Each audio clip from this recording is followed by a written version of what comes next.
Anyway guys, I just wanted to show you some clips of when we went to Korea. Ang daming mga kotse na we don't have. Of course, we don't have Genesis as a brand in the Philippines. So we have Kia and Hyundai.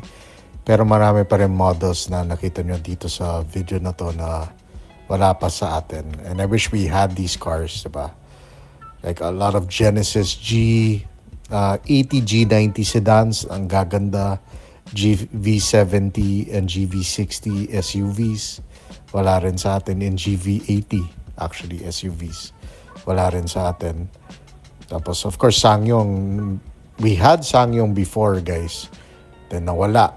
And I don't know now if we still have SsangYong. Let's see what happens with the brand. But there was a lot of SsangYong cars that I saw on the road in Korea.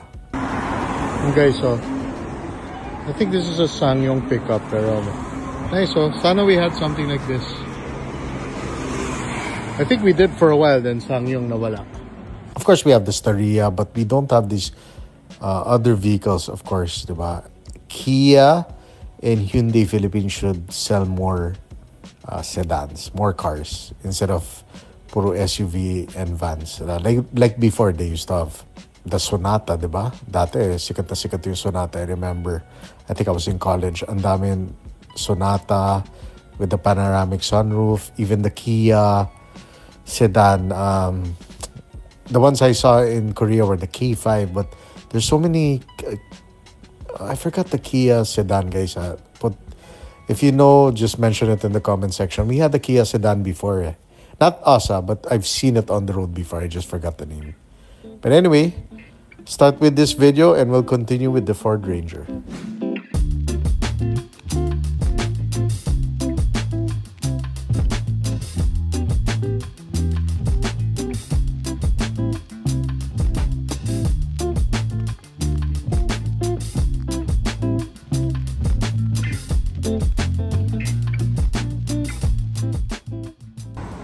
Okay guys, we're here in Korea. Ito yung Genesis na luma na. Nice, nice, I like it. Still nice, guys, kahit luma na. Full-size sedan. Let's do car spotting in Myeongdong, guys. So, car spotting tayo. Sarap, malamig. We're gonna car spot. What's the temperature today? 4. 4 degrees? Yeah, 4. So, guys, dito maraming... What I like about Korea is the fact that they support their own Hyundai and Kia. Hey guys, so Genesis, Sorento, but we have the facelift already, called Sonata, and I don't know what else. Hey guys. Guys, alam ko we have this Ioniq.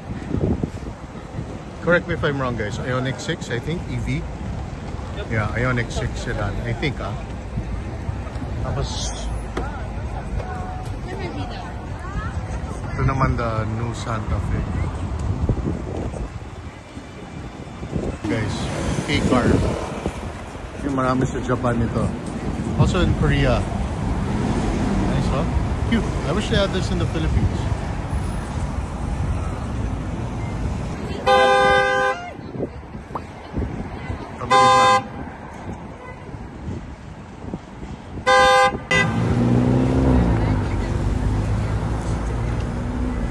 So this is what we're gonna ride now, guys. Grandeur. Kala ko Sonata kanina pero Grandeur pala siya. Tingnan natin.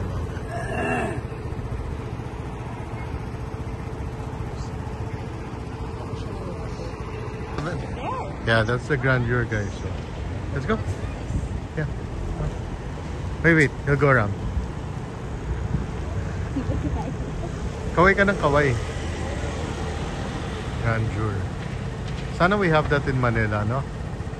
Another Genesis SUV. I think this is the G780. Of course, Staria. We have that. U-turn siya. Of course, we have this. It's old now.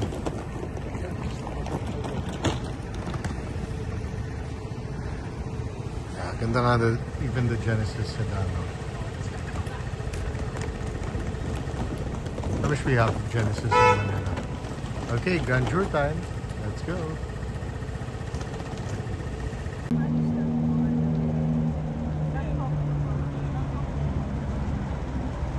Guys, so may Bronco first time. Para akong car spotter. Bronco in the wild of Korea. Yun lang may V6.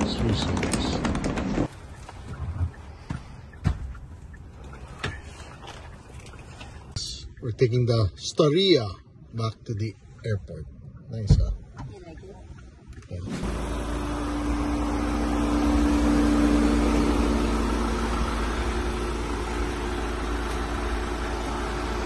The boss will drive, guys. Tagal na namin di nagamit to. Dumi, oh. So dirty. Anyway, let's go in. Hello. Hi. Baul Music. Ayan, guys. So the next PMS, guys, nito April, our second PMS. Buti na lang we availed of the free. Not free. Yung every hanggang 5 years. Ang ganda pa rin ang screen on dito. Pero may kalaban na ang Ranger, guys. Diba na yung bagong BYD Shark. I think that will sell very well. Diba? Ayan mo. It's so clear naman. I love the camera. Maganda yung camera quality.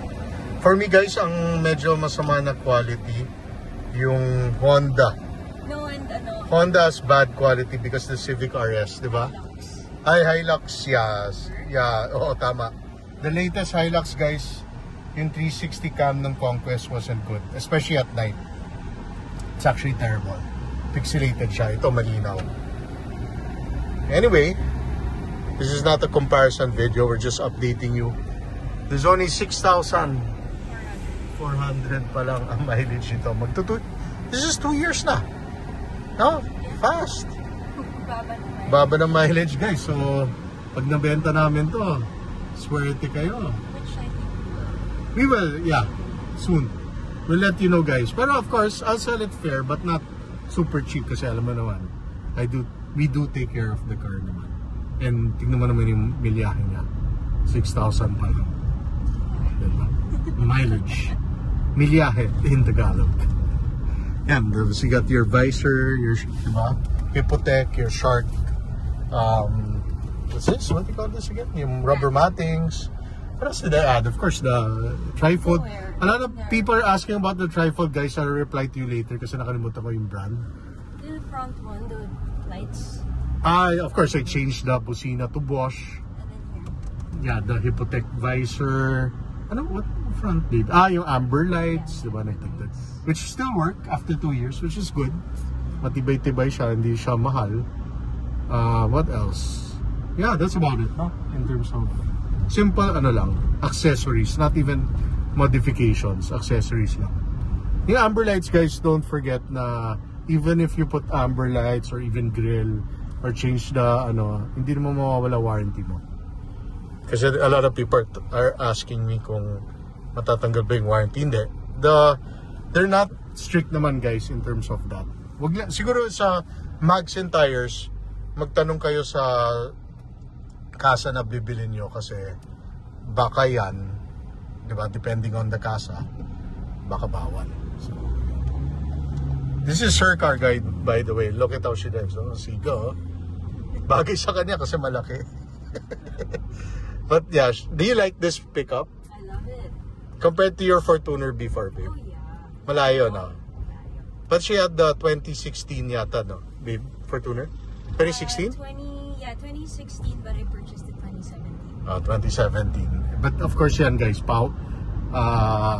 it's iba yung ride kasi ng Fortuner talaga. Even though pick up to, guys, mas maganda yung ride ng Ranger. To think, na SUV yan, PPV. So much lighter. And of course, electronic power steering. Kasi hydraulic power steering pa yung Fortuner at that time. Even the new one still hydraulic, guys. Siguro the latest one that will come out in the near future, baka electronic power steering na yan. Kasi that's where it's going naman. Everything's electronic power steering, Wala nang handbrake. Like this pickup, wala ka ng handbrake. Ano na, may auto hold function na, which is very convenient, especially for a female driver. Especially in the city like in Manila na if you're passing EDSA like we are now, yan, malubak-lubak pa, oh. Pero walang problema with this car. Even with you know, I really suggest when you buy a car, make sure to test drive the car. Make sure the seats are comfortable for you. Like this one, I find the seats of this more comfortable than the Conquest seats. Oh yeah, it diba? It's wider and then there's a lumbar support. May lumbar support. Meron naman yun, pero matigas yung upuan niya compared to this eh. Yeah. Of course, mas maluwag yung likod ng Ranger compared. I'm just comparing it with the Conquest because we had both the pickups. So, I can compare it because we own both. So, that's why I think the Ranger pa rin is still better. But of course, Toyota will, of course, sasabihin, Toyota's more reliable. I guess, in a way, I don't know, because in the 2 years that we had this car, wala naging problema. Of course, low mileage, but we do use it naman, pero short distances lang. Pero we used it to Baguio na, we used it to Subic na, we used it around naman. We used it to Tagaytay already. Hindi naman nagkakaproblema yung infotainment. Nothing. As in, no issues at all. Suspension still great. The engine still great. Ano lang, normal PMS once a year. That's it. That's really what it is. So don't be afraid. I'm just telling you my honest opinion because of course we own this vehicle and this is our second Ranger kasi the first one I had was also 2023 pero the sport version. The cheaper version of this. Yung naka-handbrake pa siya. Pero yan, wala naman issues. So, of course, yeah, maganda. Ito maganda guys. Land Cruiser. Pero my God, mahal, di ba? Pero maganda. Is that the new one? That's the latest one. That's the LC300. But a lot of people prefer the LC200 because V8 compared to V6. Eh no, walang problema. One hand. Diba? Galing talaga. So for female drivers, they'll love the pickup. I'm sure there are a lot of female drivers who do buy the Ranger. Yeah, like you, they prefer bigger cars. Ayaw nila yung malilit na kotse. Ako kasi I love mid-size sedans or big SUVs like the Land Cruiser. Yeah. We had this before, the Nissan Terra. Ganyan na ganyan, VE. Baka yun niya yun. Iba yung plate. Yata na. But yeah, when we do sell this car, guys, we'll let you know. And whoever buys this car is very lucky kasi nga. Low mileage. City driving lang. And occasional Baguio trips, but that's about it. But hindi naman kami kaskasero. Sobrang kaskasero. No. Not at all. Walang banggato. Of course, hindi mo maiwasan yung super small scratch. Meron dito. Meron dito maliit na, pero sobrang liit na scratch lang. But we could buff that out before we sell it. That's about it. The tires are still good because we hardly use it. And the tires are good for 5 to 6 years pa naman. And yeah, we're happy with this. Actually, siguro if we got the Everest, maybe we wouldn't have sold. Think of selling it. Kasi yan, may extra seats. SUV, mas practical sa likod. But because we got the Ranger, she wants actually EV. Meron bagong lalabas, guys. She saw it in the internet? Yeah. It's called the Z something. B4X or something like that, guys. It's a crossover that's coming to Manila soon. And it will be priced around 2.3 to 2.9. Yun ang nakalagay, pero we don't know. Para siyang ano siya. It's basically the counterpart of the RZ EV ng Lexus. Yan. Yun yung Toyota version, which is the cheaper version. Which I think is okay kasi Toyota siya. And we've ridden a lot of EVs in Japan and in Korea. The Ioniq 5, the Ioniq 5, guys, is such a nakakalokong kotse kasi when you look at it, it looks like a hatchback. But when you're inside and may put luggage here, kasi we went, of course, nag-travel kami, sobrang luwag. Mas maluwag pa siya kaysa Kia Sportage na bago, which we also rode in Korea using the Uber nila. She didn't like the Sportage, but she loved the Ioniq, and she also liked the Hyundai Grand something, right? The Grand Sedan or something like that. So, yan. I actually love Korean cars because the new ones are really nice. Ano lang, medyo pricey. Yan. Magda-double park muna kami. Okay. Okay. I'm just gonna get something. Dito, babe. Then I'll just transfer. Okay. Let's make a turn. Yeah.